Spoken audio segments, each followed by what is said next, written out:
இருக்கிறேன். நான் வந்து எங்க நின்று எடுத்தேன் வரும்போது உள்ள வந்தேன் நானு. அது சொல்லுங்க மேடம். ஆமா மேடம், எங்களுக்கு ரெக்கார்ட் தான் வேணும்.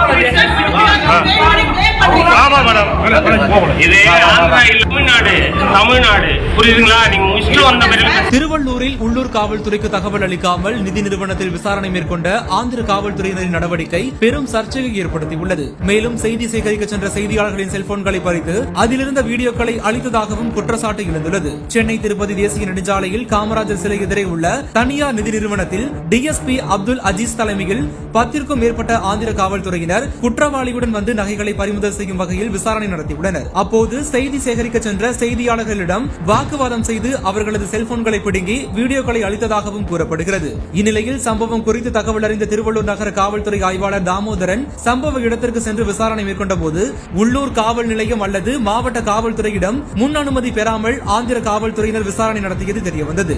மேலும் நிதி நிறுவன பெண் ஊழியரை கைதி போல் அமர வைத்து விசாரணை மேற்கொண்டதும் தெரியவந்தது. இந்த சம்பவம் அப்பகுதியில் பரபரப்பை ஏற்படுத்திய நிலையில் இனி தமிழக எல்லைக்குள் வரும் வெளிமாநில காவல்துறையினர் சம்பந்தப்பட்ட மாவட்ட அல்லது உள்ளூர் காவல்துறைக்கு தகவல் அளித்து விதிமுறைகளுடன் விசாரணை மேற்கொள்ள வேண்டும் என கோரிக்கையும் எழுந்துள்ளது.